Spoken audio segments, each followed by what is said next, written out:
Are they good to go? Start, OK. All right, thank you so much for coming to this session. It's so great to see so many of you. My name is Deborah Chen. I am a product manager in Azure Cosmos DB, and I'm joined by my co-speakers. Hi, my name is Tara. I'm also a product manager on Cosmos DB. And we have a really special guest speaker for you later who will introduce on stage 𝗦𝗽𝗲𝗀𝗀 as well. All right, today's session is all around designing and building multi-tenant SaaS applications at scale with Azure Cosmos DB. Before we get super deep into the content, just a show of either hands or virtual likes if you're watching online, how many folks here actually run or build a SaaS application using Cosmos DB? Oh, actually a lot of folks, wow, OK. Any folks who are maybe either newer to Cosmos DB or considering Cosmos DB for their workloads? OK, got a good mix too, so we'll have something for everyone here. Today's session is really focused on how to build multi-tenant applications or SaaS apps, use those interchangeably today, and the design principles to be successful. So at a really high level or core level, as a builder of a multi-tenant SaaS app, there's really two things that you really care about. On one hand, you want to have good isolation for your own tenants or end customers. You want them to have a good experience, good performance. And some of your end customers might have really strict security isolation requirements. On the other hand, as the operator of your business, you want to have a low cost per tenant to make sure your business runs effectively. So these two things can often be in contradiction with each other. And there's trade-offs for optimizing for one or the other. Today's session is all about how you can understand those trade-offs, figure out what is the right thing for your workload. We'll talk about how you should do data modeling and isolation for your tenants, how you should lay them out in Cosmos DB. We'll spend some time talking as well about how important partitioning is to getting good cost and performance. We're very lucky to hear from our guest speaker, Mike at Kinectify, who it's one thing for us to tell you what to do, but he'll actually tell you what he's done in reality and some of the best practices and learnings to share. Then at the end, we'll touch upon how you can further optimize your costs, as well as make sure that your workloads are all production ready. So I think the best way to learn is always through an example. So for the next 15 or so minutes, Tara and I together are going to collaborate and build a multi-tenant SaaS app and illustrate some of the principles and design patterns. Tara, what are we building today? Yeah, thanks, Deborah, for that introduction. So today at Contoso, we'll be building a financial application that monitors payments from around the world. We're going to be storing some data into our Cosmos DB account that keeps track of where the transaction was made. But before we go into building our application, there are a bunch of questions that we need to make sure that we answer before. The first one being, how do we ensure our tenant isolation? And so there's two popular ways of how we can do this on Cosmos DB, and so I'll walk you through them now. So you'll see here, the first isolation method is isolating your tenants by partition key. You'll see here I have a Azure DB account called Contoso Tenants, and within that I have a database called tenant data. Within that, I also have a container called tenant payments. And if I go ahead and look at the items that I'm storing in this container, you'll see that for all of these documents, I have different tenant IDs. So all of my tenants are within this one account and within this one container as well. If we take a look at scale and settings, you'll see that I've allocated 10,000 request units per second for this container. So it looks like there's some resources that all of these tenants are essentially sharing. What exactly is this RU per second? Yeah, so in Cosmos DB, you specify the performance with RUs. Any of your operations can consume any amount of RUs. So for example, if I'm doing writes or queries or reads, these are all going to charge me RUs on Cosmos DB. And in this scenario, we are specifying the request units per second. So that means for every second that my application is running, we're going to be consuming up to 10,000 RUs as well. Just as a benchmark for those of you who may be newer to Cosmos DB, when you read a 1 KB document, that consumes 1 RU. When you write a 1 KB document, that typically consumes 5 RUs, and queries are variable depending on the operation. Yeah, so one of the trade-offs of isolating your tenants by partition key is that because all of our tenants live in this one container and have access to the same 10,000 RUs, if one tenant is consuming more of this than another tenant, this could directly impact the performance of your tenants, of your other tenants as well. How to get around that? Yeah, so one way to get around this is isolating your tenants by database account rather than by partition key. So you'll see here I have one account just dedicated to Contoso tenant 1. So all of tenant 1's data lives in this container, and you'll see that's the case if I go into my items. Each of these have the same tenant ID that starts with B and ends with 48. So I'm just going to go ahead and show you guys that. And we're also partitioning by ID in this scenario, but we'll get into a little bit later of how you can specify the right partition key. Yeah, it's a placeholder partition key for now. We'll come back to that. Yeah, and when we go into scale and settings, you'll see that the 5,000 RUs that we have allocated here are just dedicated toward this one tenant. So it looks like we have really great physical isolation because it's literally in a different Cosmos DB account. And I imagine we get some more control at a per tenant level in terms of settings we can now configure. What are some of those settings? Yeah, so if one of your tenants, for example, needs multiple regions, at this account level, you can specify which of your tenants have access to multi-regions. We have other features like customer managed keys when it comes to security as well, which we'll touch upon later. Got it. So it looks like almost everything in here, your consistency level, backup restore settings, networking settings, geo-replication settings are now available at the account level. So I imagine maybe one downside here is I see if I have like thousands of tenants and I'm managing thousands of accounts, that could get complex as well. Yeah, exactly. If you have a bunch of tenants, you have specific accounts for all of these tenants, and you want to, let's say, add regions to all of your tenants at once, that means you have to individually go to all of your Cosmos DB accounts and tweak those settings. So this can get really complex, especially as your application grows and you have more tenants. It's also hard to query across all your tenants, too. Yeah, exactly. That said, by the way, Cosmos DB is working on ways for to make this easier via some fleet management capabilities that are not available today, but we are working on things to make it easier if you have lots of accounts to manage, ways to manage those, monitor those, as well as share RUs across them. So if you're interested, please come to talk to us after. We can tell you more or at the booth. But in the meantime, we have trade-offs today between these two approaches. So what's the right thing that we should do for our workload? Yeah, so as you can see, we have two good isolation models. But let's take a look at our business requirements and see, based off of that, which one we should choose. All right, so as a recap, we can either isolate our tenants by database account or by partition key. So for our business on our application, we have two buckets of customers. The first bucket of customers are our enterprise tenants. These are large customers that use our software to monitor their own transactions. And for these tenants, we want to make sure that we have strong tenant isolation for both performance and security reasons. Our next bucket of customers are our free trial tenants. So on our application, we're actually building out a new free trial experience so customers can validate that this application fits their needs before committing to it. And because this is a free experience for our free trial customers, we want to make sure that the costs of running this experience are low as well. So in this scenario, we want to prioritize low cost per tenant. So as a recap, we talked about isolating by partition key. Some of the benefits of this is that we have low cost per tenant, and this might be a good model for our free trial customers. We do have trade-offs like the noisy neighbor problem, where if one tenant is consuming more RUs than the other, this can impact performance, but we don't anticipate all of our free trial users using the application at the same time. The next isolation method is isolating by database account, and the benefit with this is that all of our tenants, our large tenants, have their own dedicated RUs for them to use. And this is probably really great for that enterprise tenant bucket that we were talking about before. I will say, so this example was constructed to share some of the constraints and kind of extremes of both scenarios.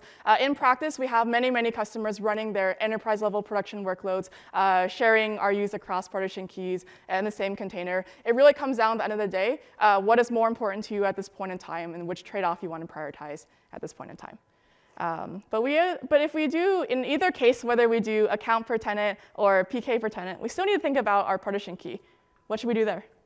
Yeah, so like we mentioned before, our enterprise customers are probably going to isolate by database account there, and for the others, we will isolate by partition key. When it comes to partitioning, it's really important to also have a good understanding of how partitioning works on Cosmos DB. So before selecting our partition key, let's talk a little bit about what partitioning is.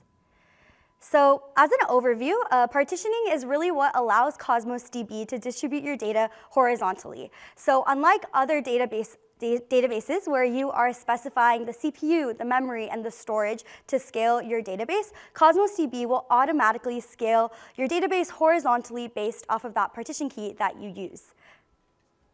And so to put this more clearly, we have this diagram which you can treat as our Cosmos DB container.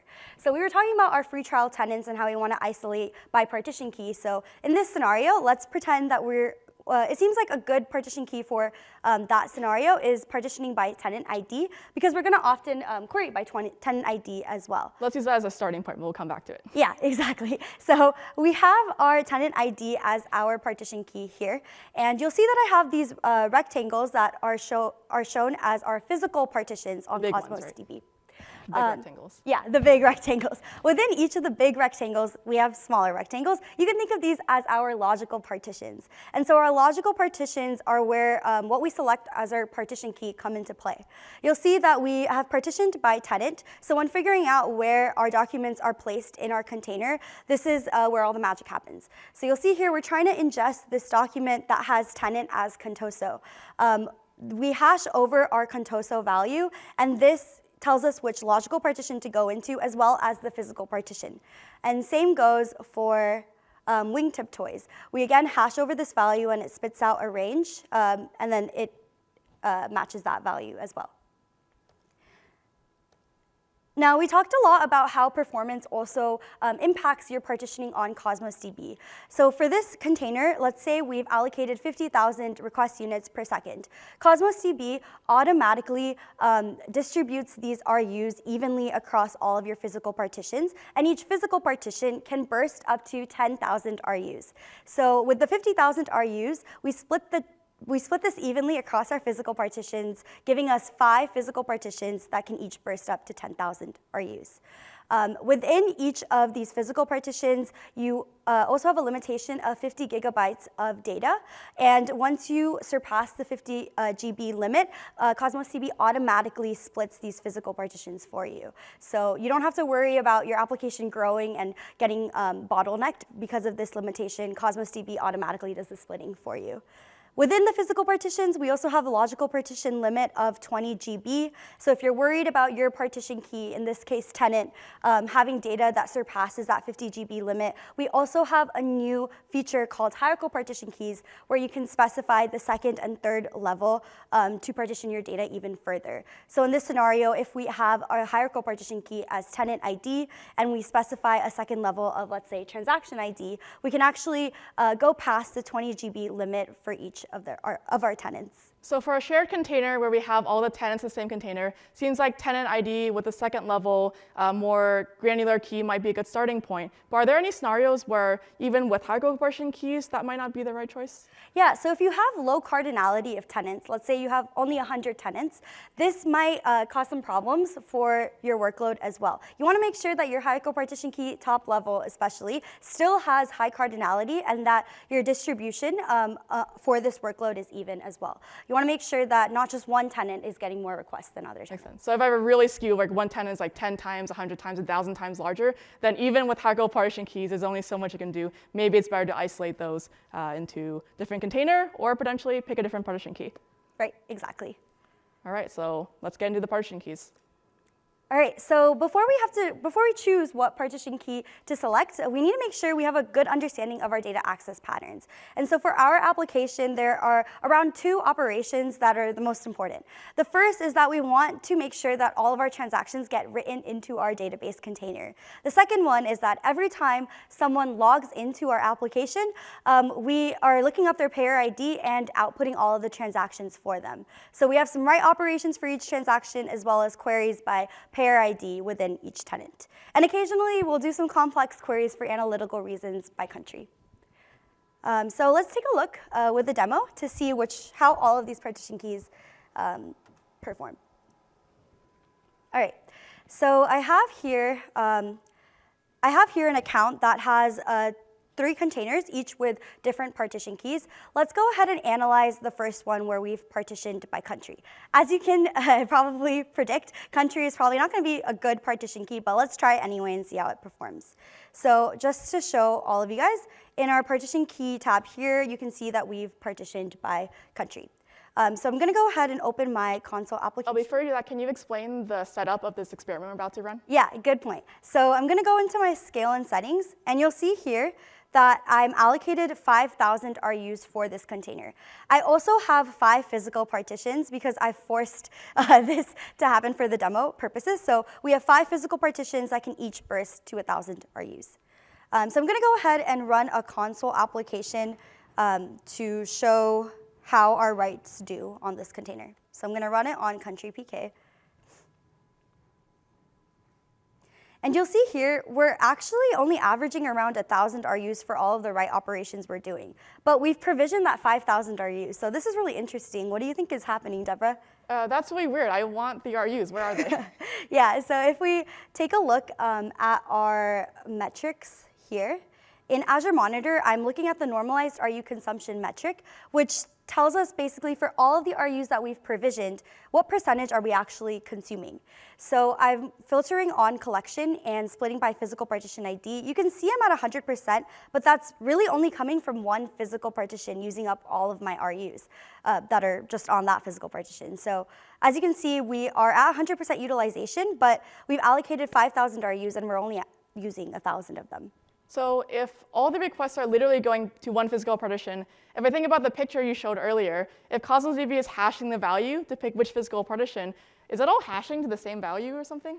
Yeah, that's probably the case. As you can see here, all of our documents are actually just coming from the USA. So because we're only writing documents to one logical partition, in this case, the country, this is also just going towards one physical partition. So it seems like this really illustrates the concept where you need to have high cardinality or high number of distinct values to get good write performance. Are there any other properties we could consider that might be better partition keys? Yeah, so properties with higher cardinality would actually be the best case here. Something like pair ID, as you can see here, has a unique value attached to it. So this is when I, as a user of this application, log in. I have a unique pair ID that is attached to my instance. So you'll see here, pair ID has pretty unique values for all of this.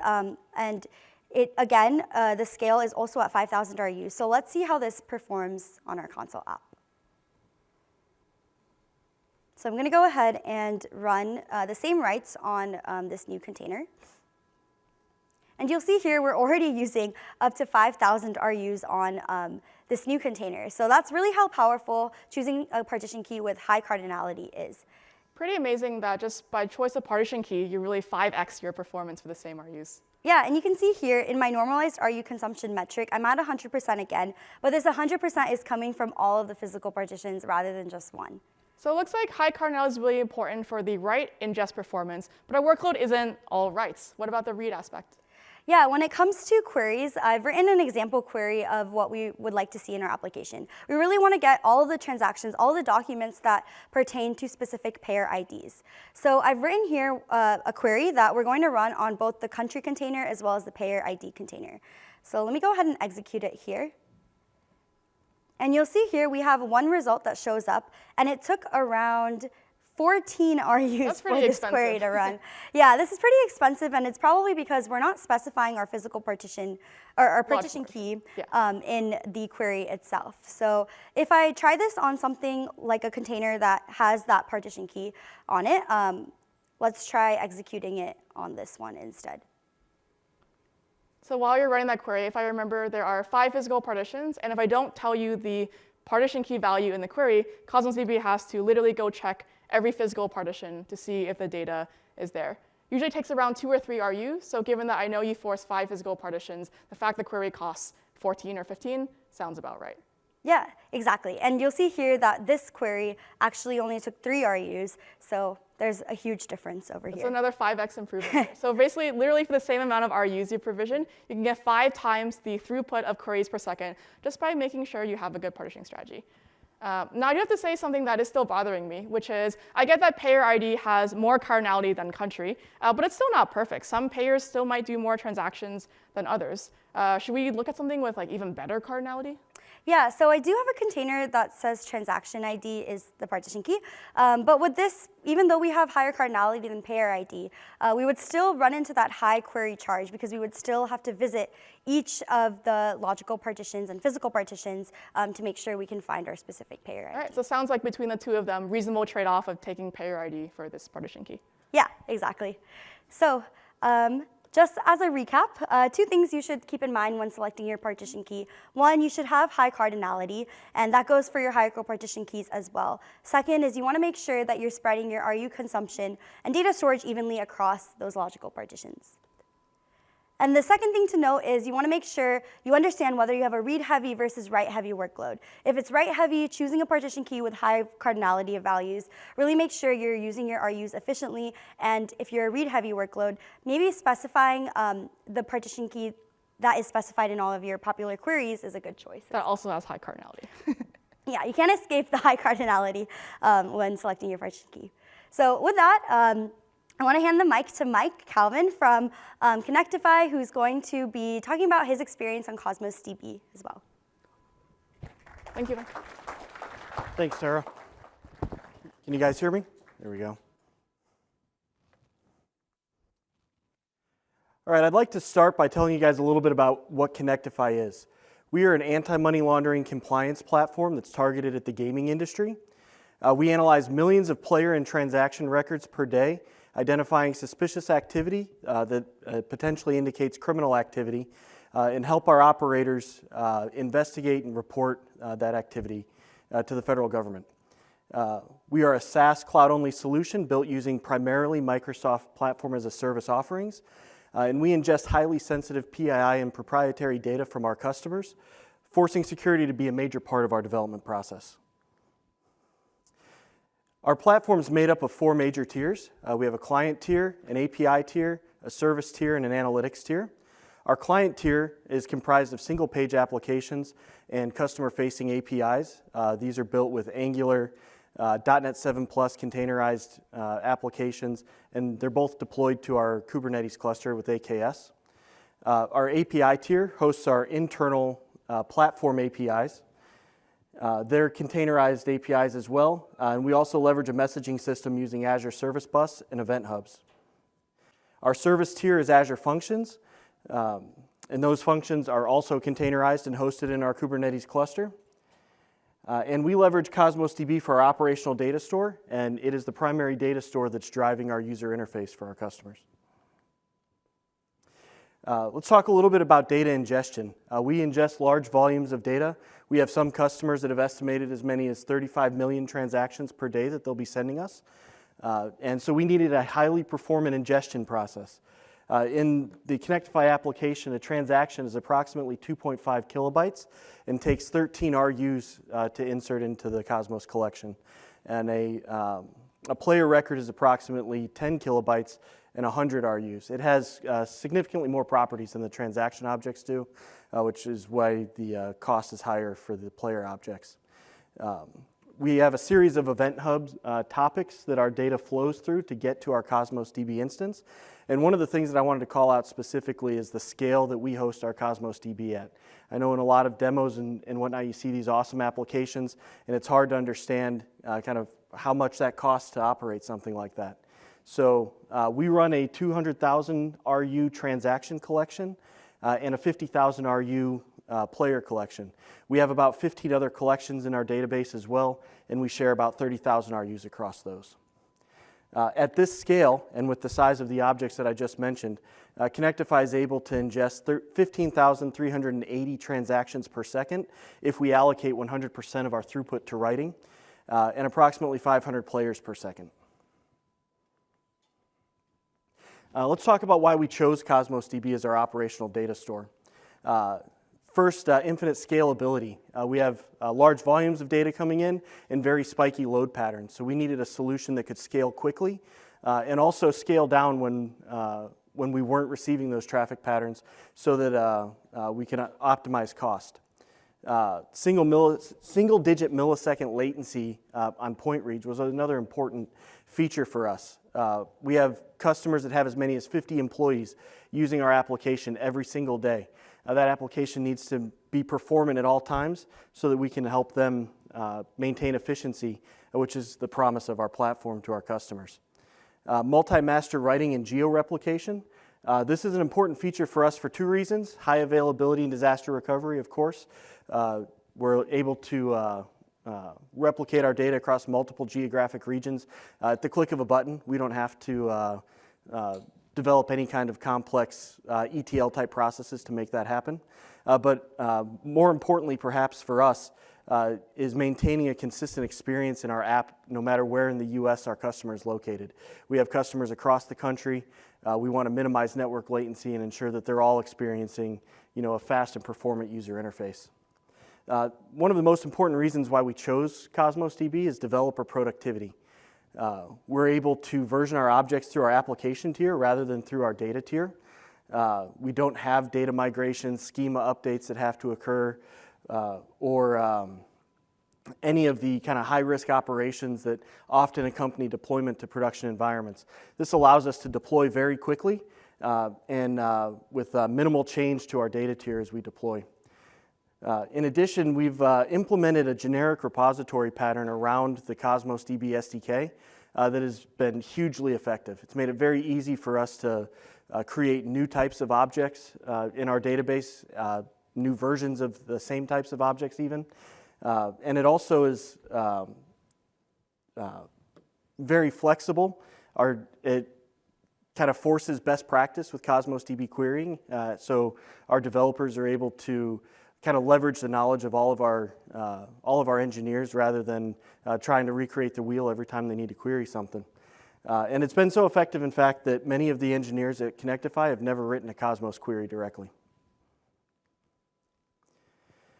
Let's talk about the tenancy model for Kinectify.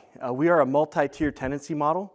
We have essentially an enterprise layer and a property layer. If you think about the types of organizations that we're working with, we have large corporations that own many properties across the Las Vegas Strip or other locations in the country. And we needed a tenancy model that matched kind of the structure of our customers. So we have two tiers of tenancy, and we implemented logical segregation. So we are a single database model, like Tara and Deborah were showing with the kind of free tier demo.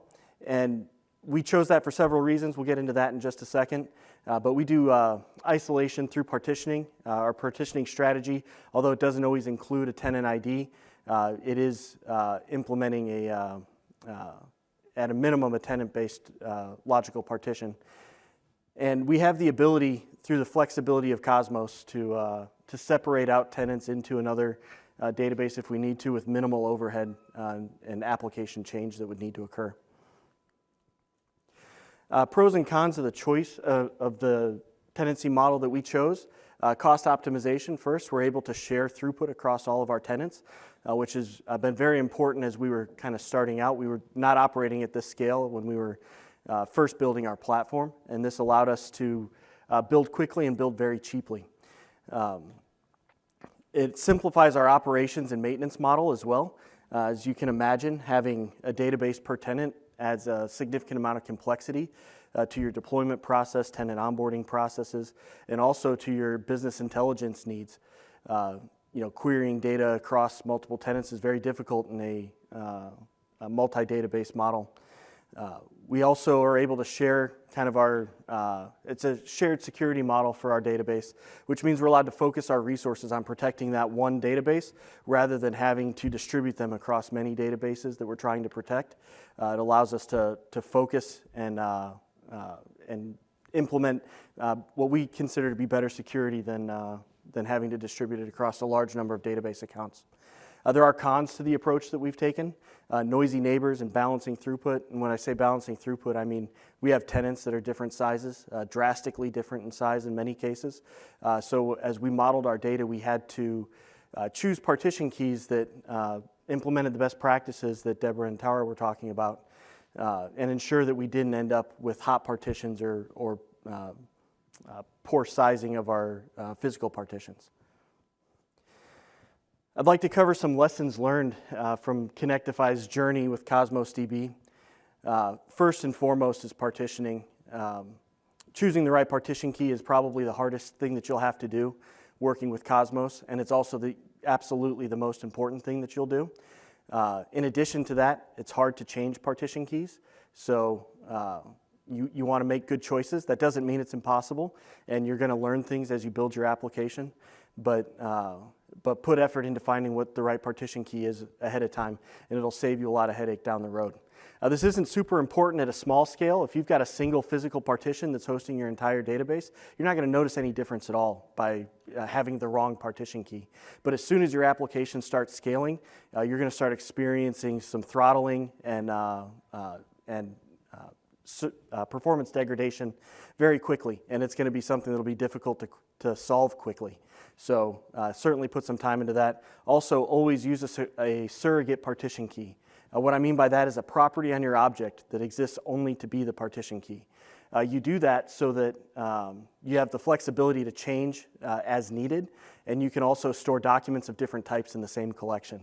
If you don't use a surrogate key, every document that's in your collection is going to have the same property on it so that it can be inserted into that collection. So our opinion is best practice is make a surrogate partition key. The next thing I'd like to do is kind of take you through our journey of partitioning our transaction collection. That is by far our highest volume collection that we've got, and is the core of our application. We started partitioning this collection by tenant ID, and as I'm sure you guys already realized from the previous demos, tenant ID is not a great choice. First, it's very possible for one of our tenants to produce more than 20 gigabytes of transaction data, which automatically makes it a poor choice for a partition key. But also, we already discussed, we have unbalanced tenants, some much larger than others. So we started experiencing problems with write ingestion when we had when we had a partition key that wasn't granular or had a high enough cardinality. So then we moved in the exact opposite direction. We said, you know what, we did this wrong, we need to have more cardinality, let's get maximum cardinality. Right, so we switched to a concatenation of tenant ID and transaction date, which we thought, hey, there's no way that a single tenant's going to send us more than 20 gigabytes of transaction data in 2.5 kilobyte objects in a single day. So we'll be good with this this partition key, and we were able to ingest data very quickly with this strategy, maximizing throughput for write. However, querying in the application became a big problem for us. It's hard to guess the transaction date if you don't have the transaction object in memory already. And so we ended up having to do quite a few cross-partition queries, and performance in the front end of the application degraded significantly. We've since moved to player ID, which is the same as the payer ID that you saw in the demo before. And this has turned out to be the best partition key for us at this time. Providing a significant amount of cardinality. These large gaming organizations have many players that come transact at their organizations daily. But in our application, when we're analyzing transactions, we're generally doing that within the context of a single player. So it works well for us in both the read scenario and the write scenario. Some other lessons learned, structuring data. I don't have time to get into exactly, what I mean by modeling plans for embedding, hybrid embedding, and separating out into separate documents. I would encourage you to look that up. There's tons of documentation on that, but you'll want to make sure that you structure your data for querying. The next most important thing is collections are not tables, and you shouldn't treat them like tables. You should think of collections more like folders. And just like in a folder, you could have an Excel document right next to a text document, right next to a Word document. In a collection, you could have a player object right next to a file upload object, right next to a player event object. And you want to do that. That's how you optimize your service and your storage for cost purposes, and also for querying purposes. And there's a bunch of other things around stored procedures and user-defined functions that are limited to the partition that you're operating in. So it's really smart to have objects of many types in the same collection. Know your data. That's something that we didn't do from the start. and understand the size of the data that you're writing, the volume that you're going to be writing it, and the RUs that you're using for reads and for writes, which is really, really important. As we've grown in size and started ingesting more and more data, it's become more important for us to understand these objects and optimize individual queries that we're writing and whatnot so that we can maintain a high level of performance at all times. And the final thing I'll touch on is type name handling. That's awesome in C#. If you've worked with serialization and deserialization in C# before, type name handling makes things awesome, very easy. You don't have to write very much code to deserialize complex objects with hierarchies of data and whatnot. I'm sorry, hierarchies of structure rather. But it's not awesome elsewhere. And in the tools that support Cosmos DB that you'll most likely be interacting with, things like Azure Data Factory, Cosmos DB mirroring into Fabric, type name handling does not work well with those things and causes significant problems, to including up to preventing them from working for you. So be careful if you're going to use type name handling, use it sparingly, and avoid it if you can. With that, I'm going to turn things back over to Tara and Deborah, and we'll talk about auto-scaling. Thank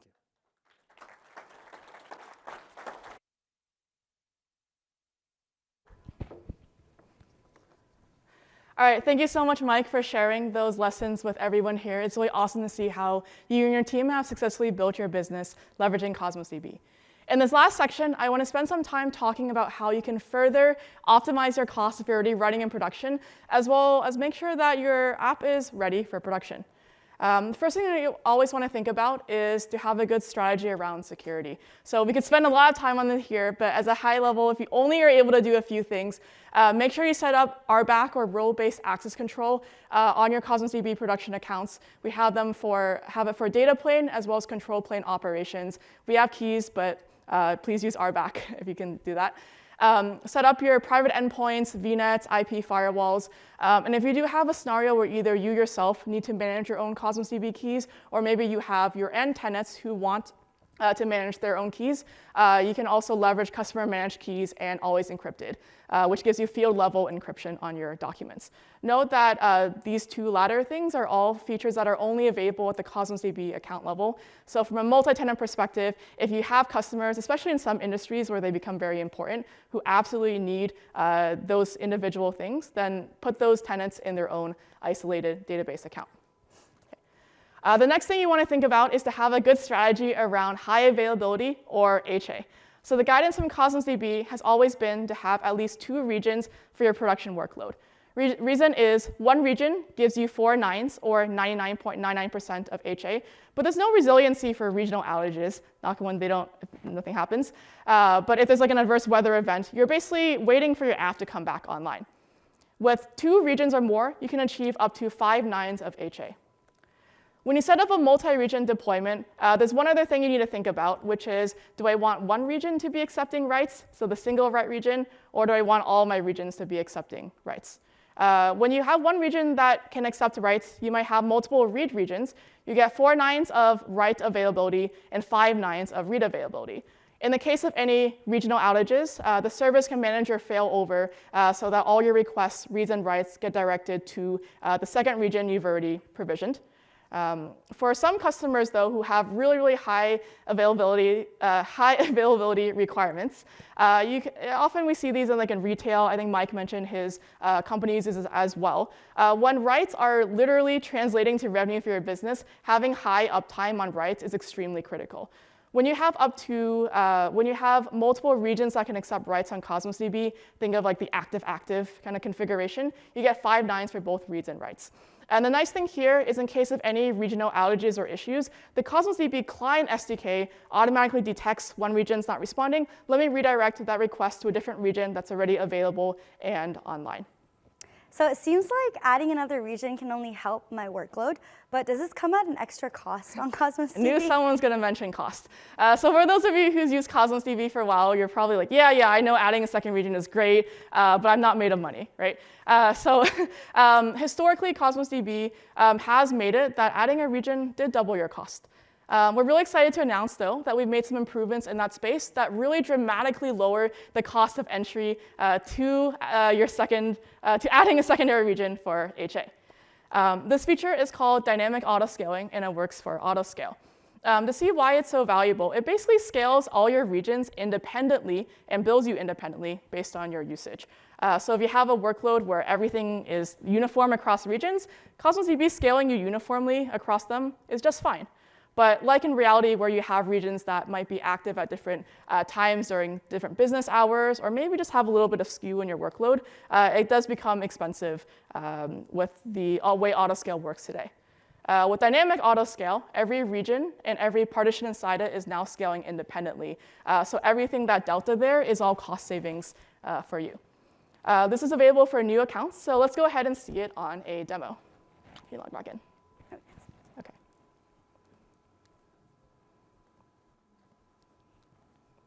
All right, so I've already set up a workload running in the background for a few hours now, where I have a account that is an East US and West US 2. I've set up single region rights, but it's pretty easy to set up multiple region rights if I wanted to. I've run the workload such that I have a different traffic pattern in my regions. So West US 2 is a lot more active than my East US 2 region. You can see via this chart here in terms of total requests. When I look at what Cosmos DB is actually scaling to via my provisioned throughput metric, I actually see that they're scaling to different values because I have this new feature, dynamic scaling, on. It's scaling almost 3 times higher in West US 2 than East US 2. So before, all of this would be literally the same based on your most active region. Everything here, this delta, is now all cost savings for you. If you don't already have this feature enabled on your newly created accounts, you can go to your features blade, pick per region, per partition autoscale, turn it on, and try it out. So it seems like I can achieve a lot of cost savings with this feature, but is there any downtime on my application if I were to enable it? That's a great question. So if anyone here has ever moved their containers from the manual throughput to autoscale mode before, it's basically equivalent to that. It is a no downtime, no data movement operation. You should be able to turn it on, and within the next hour, because Cosmos DB is hourly billing, you should start to see some impact and savings there. Cool. Switch.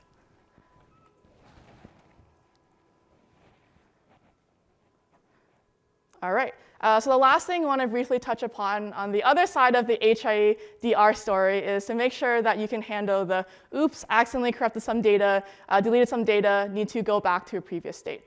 Please set up continuous backup or point-in-time restore on your production accounts. By default, Cosmos DB gives you a free 7-day retention backup period, so you're going to store to any time of your database state in the last 7 days, so no excuse to not use it. But there is a paid version for up to 30 days if you do need longer retention. All right. So that brings us to the end of our session. Just to recap, if you really only take away one thing away from here today, just like Mike said, partitioning is really, really important. Choosing the right partition key, data modeling, isolation level really depends on what your workload needs, what your business requirements are, and your data access patterns. We also briefly touched on how you can drastically lower the cost of entry to your secondary region by using dynamic autoscale and some other best practices around HADR and security. So with that, thank you so much for attending this talk. Looking forward to see what you build on Cosmos DB. We also have around like a minute and a half for any questions anyone might have. There is one question coming from online, and this is for Mike. In your presentation, you talked about your journey of partitioning and trying out different partitioning keys. You started with tenant ID and then the composite key and so on. How did you handle the migration from different partition keys? Certainly, that was a little painful. Like I said, changing partition keys is hard. And essentially what we had to do was we used the point-in-time restore to stand up a new collection, then delete the old collection, and then create, because our application, the collection names were important, we had to create a new collection called transactions again, and then we used Azure Data Factory to migrate the data from the backup collection over to the new empty collection that we created. Great. So we are, I'm sorry these were not available when you were doing these painful migrations. We do have a preview feature now that came out maybe a month or so ago, where you can do an offline container copy to a new container and move it back if you want to basically change your partition key. We are working on an online version as well, so stay tuned for that. Hopefully future people can avoid that same pain. Would any of that be ported over to Cosmos for Mongo API? Because I think the preview is only for Cosmos or Cosmos. Yeah, it is for NoSQL API now. We can consider it for Mongo as well. Yeah. Cool. Cool, we've got All right. 5 seconds. All right, thank you everyone Thanks, so much. everybody.